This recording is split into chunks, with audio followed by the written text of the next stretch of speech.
Honours তৃতীয় বর্ষের linear প্রোগ্রামিংয়ের আমরা এখানে সাজেশন নিয়ে আলোচনা করব।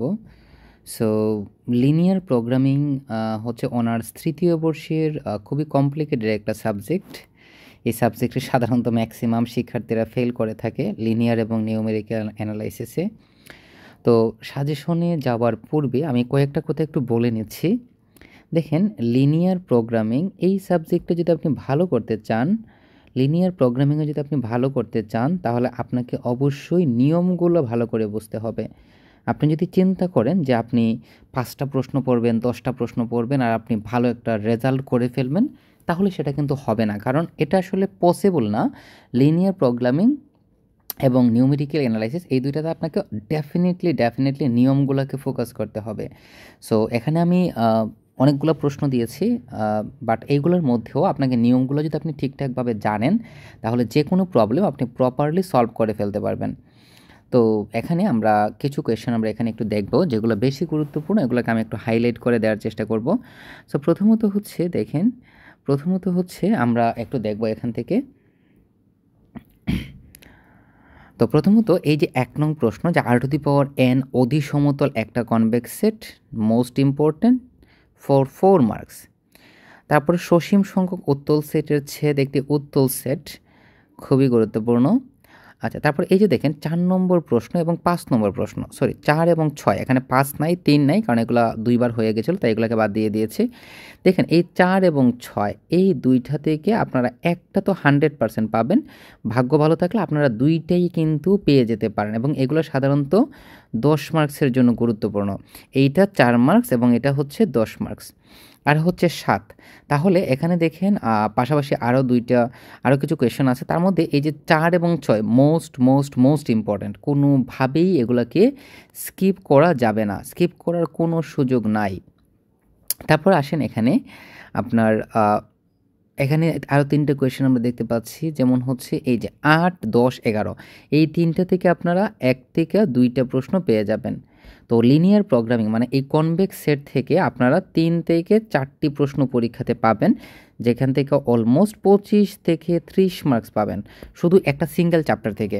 তার মানে এখানে যে আপনার 8টা প্রশ্ন আছে আপনার কনভেক্স সেটের, এই 8টা প্রশ্ন যদি আপনি ভালো করে পড়েন, তাহলে আপনি 25 থেকে 30 মার্কস ভালো করে আনসার করতে পারবেন।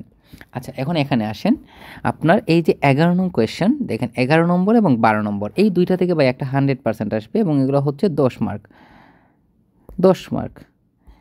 এখানে দেখেন আমাদের যে পেইড কোর্সের ক্লাস নাম্বার দেওয়া আছে। সো যারা আমাদের কোর্সে যুক্ত আছেন, তারা কিন্তু খুব সহজে এই ক্লাসগুলোকে বের করে সমাধান করে ফেলতে পারবেন। তারপর দেখেন 13, এটা খুবই গুরুত্বপূর্ণ, 21 সালের প্রশ্ন। এইটা বোঝার জন্য আপনারা ক্লাস 25 এবং 26 যদি দেখেন, মানে আমাদের পেইড কোর্সের ক্লাস আর কি, তাহলে খুব ইজিলি এটাকে আপনি নিজেই সলভ করে ফেলতে পারবেন। তারপর এখানে আরও আছে 14, তারপর আছে আপনার 15, তারপর হচ্ছে 16। তার মধ্যে এই যে 15, 16, দেখেন এই 15 নম্বর এবং 16 নম্বর এই দুইটা থেকে একটা আসার পসিবিলিটি অলমোস্ট 99%, যদিও লিনিয়ারে সরাসরি কমন আসে না। তারপরে এগুলো গুরুত্বপূর্ণ। আচ্ছা, এখন আসেন গ্রাফিক্যাল যে প্রবলেমগুলো আছে, মানে গ্রাফ রিলেটেড যে প্রবলেমগুলো আছে, এই গ্রাফ রিলেটেড প্রবলেমগুলোর জন্য আপনাকে নিয়ম পড়তে হবে। শুধু গ্রাফ না, মানে প্রতিটা নিয়মের জন্য বা প্রত্যেকটা প্রশ্নের জন্য আপনাকে নিয়মে ফোকাস করতে হবে। সো 17 নম্বর প্রশ্নটা খুবই গুরুত্বপূর্ণ, আশা করি এইটি পরীক্ষাতে এবার আসার পসিবিলিটি বেশি। পাশাপাশি আরও কিছু কোয়েশ্চেন এখানে আছে, দেখেন যেগুলো গ্রাফ দিয়ে আপনি সমাধান করবেন, এগুলো আপনি একটু দেখে যাবেন। ওকে, এখন আসেন এই জায়গাতে লিনিয়ার প্রোগ্রামিং সমস্যার সমাধানের জন্য সিমপ্লেক্স অ্যালগরিদম। দেখেন আমাদের 33 নম্বর ক্লাসে এটা ডিটেলস আলোচনা করা হয়েছে যে গণিতের সাথে। তো এই যে সিমপ্লেক্স অ্যালগরিদম, এটা কিন্তু খুবই গুরুত্বপূর্ণ ভাই, খুবই গুরুত্বপূর্ণ। এইটা যদি পরীক্ষাতে আসে, তাহলে এটা হচ্ছে 10 মার্কসে আসবে। তারপর হচ্ছে কৃত্রিম চলক কি, এটা ক্লাস নাম্বার দেওয়া হয় নাই, বাট এটা আপনারা একটু পড়ে নেবেন, জাস্ট এগুলো রিলেশনগুলোর কথা বলা হয়েছে।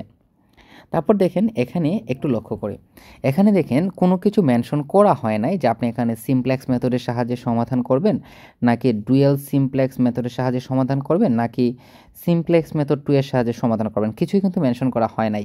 তো যদি কিছুই মেনশন করা না থাকে তাহলে আপনি চেষ্টা করবেন সিমপ্লেক্স মেথড 1 এর সাহায্যে সমাধান করার জন্য, কারণ সিমপ্লেক্স মেথডগুলোর মধ্যে সবথেকে সহজ হচ্ছে সিমপ্লেক্স মেথড 1। সো এই মেথডটা যদি আপনি ঠিকঠাকভাবে বুঝেন তাহলে আপনি বাকিগুলো সহজে বুঝতে পারবেন। আর এই কোয়েশ্চনটি আসলে সবচেয়ে বেশি গুরুত্বপূর্ণ এবারের জন্য। দেখেন ক্লাস নম্বর 39। তারপরে এখানে আরও কিছু সিমপ্লেক্স মেথড আছে, এগুলো অবশ্যই আপনারা দেখে যাবেন। এবং আমি বারবারই যেটা আপনাদেরকে বলছি, নিয়ম ফোকাস করতে হবে। বিগ হেভ মেথডের অঙ্কগুলো একটু দেখে যাবেন, এখানে দেয়া আছে, বাট কী আসবে আমরা কেউ জানি না। নিয়ম ফোকাস করা ছাড়া কোনো বিকল্প নাই। 2 ফেজ মেথড, দেখেন যারা সিমপ্লেক্স মেথড 100% পারেন, মানে সিমপ্লেক্স মেথডে যাদের বিন্দু পরিমাণেও ডাউট নাই, কনফিউশন নাই, তারাই শুধু ডুয়েল সিমপ্লেক্স মেথড পড়বেন, সরি 2 ফেজ মেথড পড়বেন। যারা সিমপ্লেক্স মেথডে কনফিউশন আছে, ওইগুলো আপনি ঠিকঠাকভাবে পারেন না, তারা অবশ্যই এইটা পড়ার কোনো দরকার নাই, কারণ এটা অনেক বড় প্রশ্ন, অনেক সময় সাপেক্ষে এটা, তাই এটাকে স্কিপ করতে পারেন। আর ডুয়ালিটির যে প্রবলেমগুলো আছে, এই যে ডুয়ালিটি, এই ডুয়ালিটি থেকে আপনারা একটা প্রশ্ন পাবেন 4 মার্কস। সো এগুলো আপনারা যে কোনো প্রশ্ন আসতে পারে, যে কোনো প্রশ্ন নিয়মগুলো ফোকাস করলেই হয়ে যাবে। আচ্ছা, এখানে 2টা থিওরাম আছে আমরা দেখতে পাচ্ছি। সো এখানে দেখেন, এখানে 2টা থিওরাম আছে। প্রথমটা হচ্ছে আপনার মৌলিক উপপাদ্য, মানে লিনিয়ার প্রোগ্রামিংয়ের মৌলিক উপপাদ্য। এইটার আরেকটা নাম হচ্ছে মুখ্য উপপাদ্য অথবা প্রত্যক্ষ দ্বৈত উপপাদ্য। আরেকটা হচ্ছে কমপ্লিমেন্টারি স্ল্যাকনেস থিওরাম। এই দুইটা থেকে আপনারা একটা 100% পাবেন। ভাগ্য ভালো থাকলে আপনারা দুইটাই কিন্তু এখান থেকে পেয়ে যেতে পারেন। ওকে, তারপরে এখানে আপনার ডুয়েল সিমপ্লেক্স মেথডের কিছু প্রশ্ন আছে, এগুলো একটু দেখে যাবেন, জাস্ট নিয়মগুলো একটু দেখে যাবেন। আচ্ছা, তারপর আমরা একটু আসি, এখানে 37 নম্বর প্রশ্নটা যদি আমরা একটু দেখি। 37 নম্বর প্রশ্নটা হচ্ছে আপনার সো আমরা একটু 37 নম্বর প্রশ্নতে চলে যাব।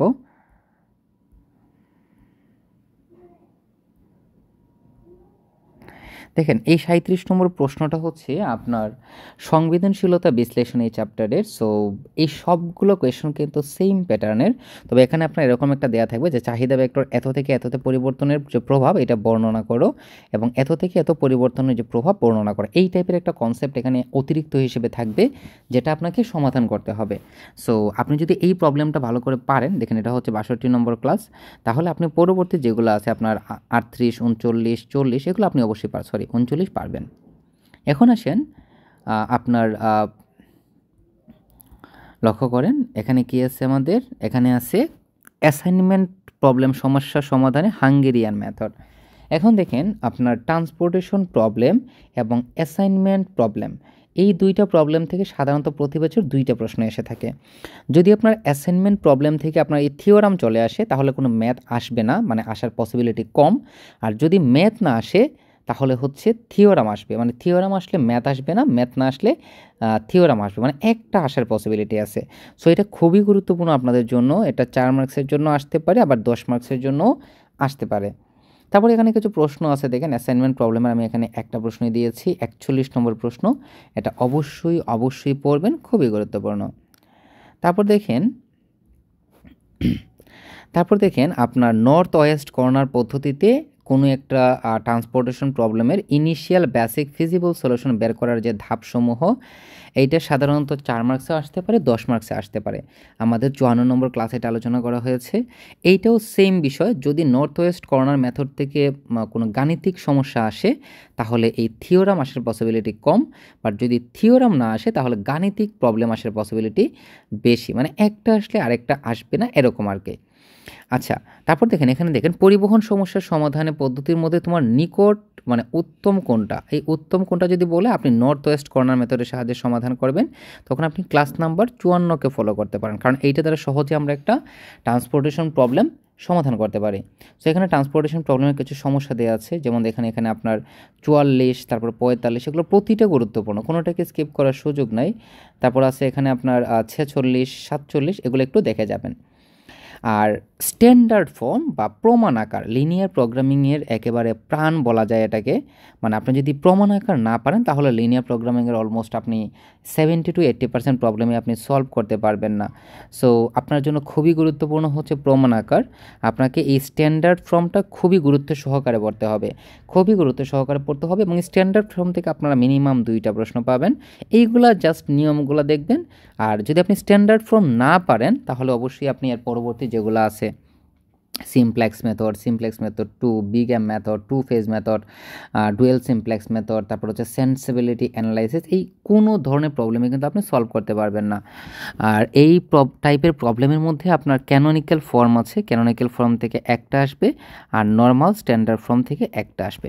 তো এই ছিল আমাদের লিনিয়ার প্রোগ্রামিংয়ের সাজেশন। আর সব কথা শেষ কথা হচ্ছে, লিনিয়ারে ভালো করতে হলে আপনাকে অবশ্যই নিয়মে ফোকাস করতে হবে। এখানে আসলে নিয়মের কোনো বিকল্প নাই।